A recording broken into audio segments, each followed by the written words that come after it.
इससे भाइयों, ये जो धर्म का चोला पहनते हैं और उसके अंदर अधर्म का काम करते हैं, जो ये मुखौटा धर्म का लगाते हैं, भगवान के नाम पे आपसे वोट मांगते हैं, भगवान को एक वोट की वस्तु बनाते हैं और वस्तु बना करके फिर आपको धमकाने का काम करते हैं के नाम पे, अयोध्या के सौंदर्यीकरण के नाम पे।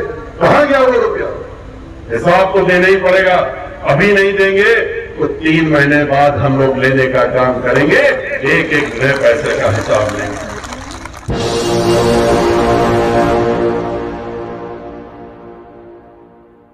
तो योगी जी क्या कहते हैं? योगी जी कहते हैं कि ये सारे अध्यापक लोग जो है ये कुकर्मी हैं, इन्होंने पिछले जन्म में बहुत दुष्कर्म किए और बहुत पाप किए और इसीलिए ये पापी होने की वजह से इस जन्म में ये अध्यापक बन गए।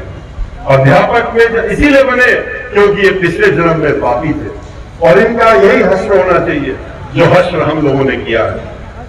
अध्यापकों को पापी कहना, अध्यापकों को ये कहना कि उन्होंने दुष्कर्म किए थे इसलिए इस जन्म में अध्यापक बन गए, इससे ज्यादा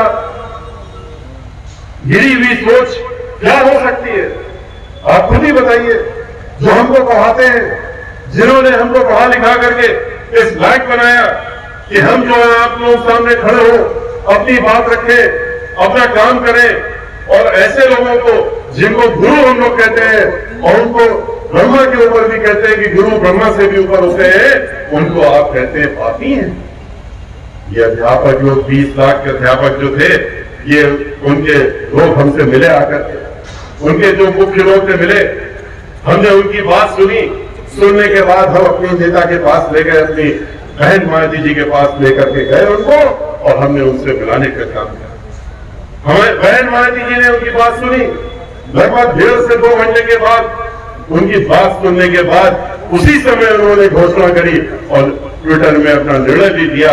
उन लोगों से भी कहा हमारी सरकार बनने दीजिए और ये वित्त विहीन अध्यापक जो लोग हैं इनकी समस्याओं को दूर करने की जिम्मेदारी आते ही हमारी सरकार की पहली प्राथमिकता होगी, जैसे बेरोजगारी खत्म करने की प्राथमिकता होगी। इससे भाइयों, ये जो धर्म का चोला पहनते हैं और उसके अंदर अधर्म का काम करते हैं, जो ये मुखौटा धर्म का लगाते हैं, भगवान के नाम पे आपसे वोट मांगते हैं, भगवान को एक वोट की वस्तु बनाते हैं और वस्तु बना करके फिर आपको धमकाने का काम करते हैं, डराने का काम करते हैं। किस तरह से प्रदेश भर में दहशत फैलाने का काम किया है, अल्पसंख्यक समाज के लोगों को डराने का धमकाने का काम किया है। आप सोचिए, याद करिए कि क्या ऐसे ही लोग, आप निर्णय लीजिए, क्या ऐसे ही लोगों को आपको सत्ता देनी है? क्या ऐसे ही लोगों को दोबारा सत्ता में बैठाना है आपको, जिन्होंने, चाहे वो समाजवादी पार्टी हो और चाहे भारतीय जनता पार्टी हो, ये लोग मिल करके आपस में तय करते हैं, मिल करके योजना बनाते हैं और दंगे फसाद भी मिल करके कराते हैं। ये किसी से छुपा नहीं है कि दंगे होते नहीं है, दंगे तो कराए जाते हैं और इन्होंने पूरे प्रदेश में दंगे करवाए मिल करके दोनों लोगों ने। 134 दंगे समाजवादी पार्टी की सरकार में अगर हुए तो क्यों हुए? क्योंकि भारतीय जनता पार्टी और समाजवादी पार्टी मिलकर के इस काम में मिलकर के जुटे। बहन मायावती जी की सरकार 5 साल रही, क्यों नहीं एक भी दंगा हुआ? क्योंकि एक भी छुटपुट सी छोटी घटना भी क्यों नहीं हुई? क्योंकि ये दंगे कराने का काम करते हैं और बहन मायावती जी सर्वजन हिताय और सर्वजन सुखाय की बात करती है। हर जाति, हर धर्म, हर व्यक्ति को साथ में लेकर के चलने का काम करती है। ये आएंगे आपके सामने झूठे झूठे वादे करके चले जाएंगे, भाषण देके जाएंगे, भगवान राम के नाम पे वोट मांगने का काम करेंगे और ये नहीं बताएंगे कि कितने दिन तक उनको झोपड़ी में रखने का काम किया इन्होंने और अभी भी रखे हुए। 2 साल हो गए माननीय सर्वोच्च न्यायालय के निर्णय को आए हुए, क्यों नहीं मंदिर बनाया इन्होंने? पैसा तो इनके पास है, 1 लाख करोड़ रुपया इकट्ठा करा है मंदिर के नाम पे। अरे चुनाव में कितना रुपया इस्तेमाल करोगे उसका? ठीक है, चुनाव में इनको 100 हेलीकॉप्टर उतारने हैं उत्तर प्रदेश में, जैसा कि इन्होंने घोषणा की है। 50 तो उतर चुके हैं, 100 उतारने हैं इनको और हर जिले में 10-10 गाड़ियां इनको दौड़ानी है, ठीक है, फिर भी 1 लाख से ज्यादा करोड़ रुपया आपके पास है, वो तो बहुत ज्यादा है। न्यू भी खोदना शुरू नहीं किया था।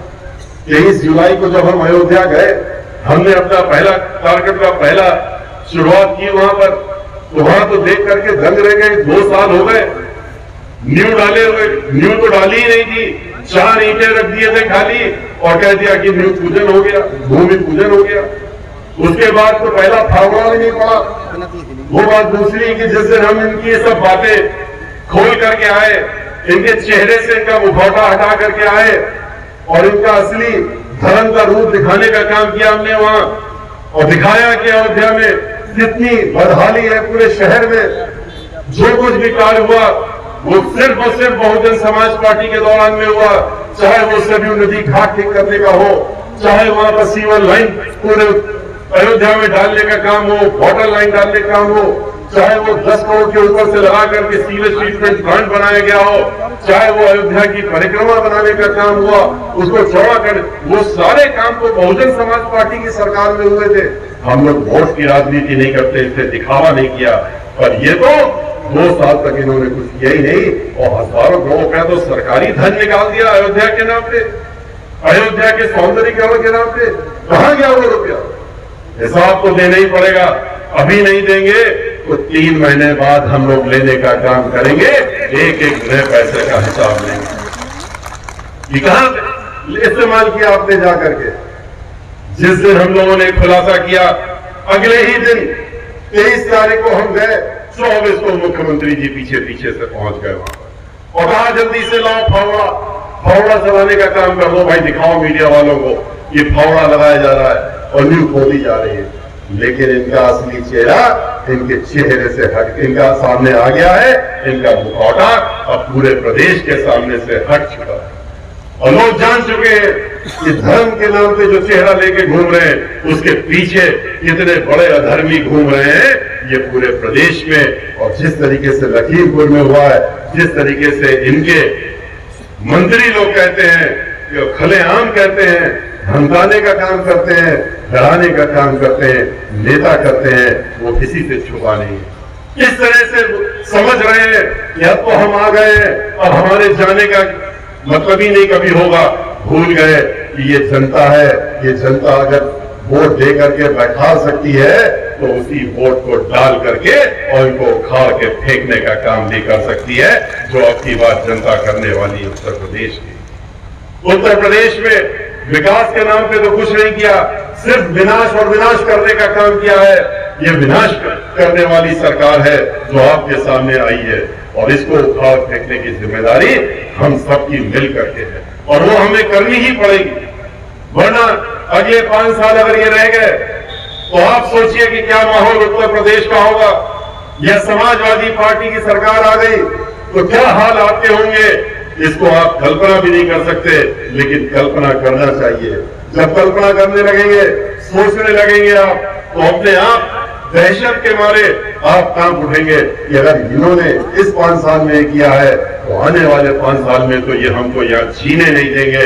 आपके सामने वो सारे मंजर आ जाएंगे, किस तरीके से कोरोना के दौरान में लाखों लोग मर गए, दवाई नहीं मिली, पैसा नहीं, उनको दवाई नहीं मिली, डॉक्टर नहीं मिला, ऑक्सीजन नहीं मिला, अस्पताल नहीं मिले, सड़कों में, अपने घरों में, बाहर अस्पतालों के बाहर वो गाड़ियों में, ठेलों में, रिक्शों में उनकी मृत्यु हो गई और मरने के बाद उनके जलाने का स्थान भी नहीं मिला, उनको गंगा नदी में फेंकने का काम किया गया, उनको बालू में डालने का दफनाने का काम किया गया। किस तरह से बालू में इलाहाबाद में देख रहे थे हम लोग अपनी आंखों से, किस तरह से वहां जानवर आकर के और एक मृत शरीर को नोचने का काम कर रहे थे, वो हम लोगों ने भी देखा और आप सब लोगों ने भी देखा। ये वो सरकार है जिससे देखती रही कि लोग पैदल चल करके आ रहे हैं, जो बाहर से प्रदेशों से कोरोना के दौरान भगा दिए गए थे, पैदल चल करके 100, 200, 500 किलोमीटर चल के आ रहे थे, अपने कंधों में बच्चों को लेकर के आ रहे थे, लेकिन उनके बारे में इनके अंदर कुछ भी नहीं हुआ कि उनके लिए हम कुछ काम कर दें, उनके लिए गाड़ी लगा दें, उनके लिए इलाज कर दें, उनके खाने का इंतजाम कर दें। लेकिन करते क्या है 300 करोड़ रुपया हर महीने अपने ऊपर खाली इस बात का लगाते हैं कि विज्ञापन दिखाने के लिए।